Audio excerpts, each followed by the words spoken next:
Hello, and welcome to this Game Developers Vlog, in which I'll mainly be talking about this program here and a small but significant update to it.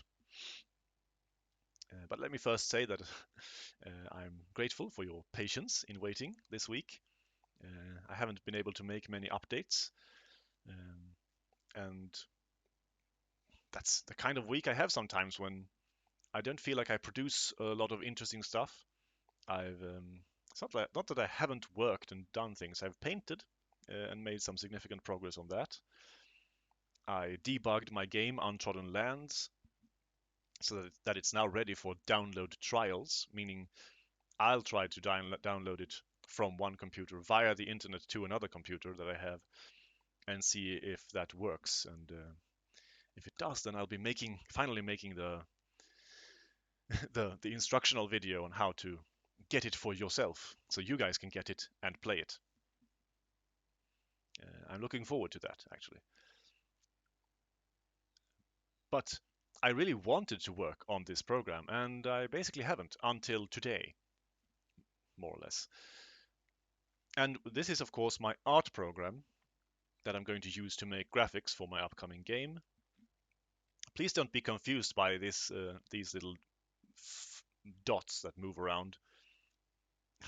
Obviously, this is not creating any kind of art. You might call it art, but it's not. This is not making any drawings. You can't make any drawings in this of any kind. Uh, the movement here is just a test of my um, graphics routine that I wrote for it. You might call it a tech demo. It's just a sort of proof of concept. Um, and so I'll tell you when it's doing what it's supposed to be doing. And I'm happy to announce that today I have managed to code mouse input for it. So if I move my mouse cursor over here, you can see that I can now control this pink dot with the mouse. You can also control it with the arrow keys still, like before. But I think this is something I really wanted in my next art program. In my last art program, you could only draw with the keyboard. And indeed, this is the first ever mouse input I've ever programmed to anything. Which which is a reason why I was so surprised this evening, just like half an hour ago when I made this work, because it worked almost instantly. I had to do two things for this to work as intended. The first thing, which worked on the second try, was to hide the default mouse cursor. Because if you don't do that, then Windows will display its own mouse cursor over your program. But you can use it for your program. And that's, of course, the intended way, because why would we use another graphics algorithm to display a mouse cursor when Windows is already running one? As far as I know, Windows is still running its own mouse cursor algorithm. It's just that it's not really showing it. So this is weird and redundant. But again, I wanted to do it my way. And that's the only reason why I hide it. That took two tries. But as far as trials go, I had to do a bit of research. But I could do that during a break at work last night. So not really no time lost, as it were. And the second thing was to feed the positional information from the mouse to my program. And that's the sort of thing I thought would take several tries, or me sort of doing trial and error and reading various forum posts and such, and documentation. But really, I didn't have to read any forum posts. It was just the documentation was very straightforward, and it seems a very simple function.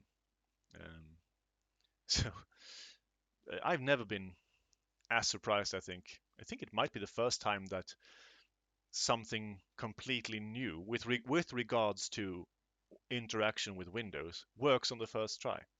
Um, I I look forward to more such um, more such um, occasions in the future. It might have something to do with me learning more about the Windows API and learning how to read the documentation. I hope so. That means perhaps I'll actually will be able to experience this more in the future. Anyway, that's a significant step forward, and basically now, as far as I as far as I can remember right now, I have all the components to start constructing, writing actual drawing functions, to make actual art in this program, and that's going to be a lot of fun. So, and starting Monday, I have another really long period of free time which I've created specifically to work on these projects. So I hope you're as, or even, I hope you're at least a little bit excited to see the progress because I am enormously excited about it. Um, with that, I think I'm done with this video. I hope you enjoyed this and that you see the potential we have for future updates. Thank you so much for watching. I wish you a good time of day and goodbye.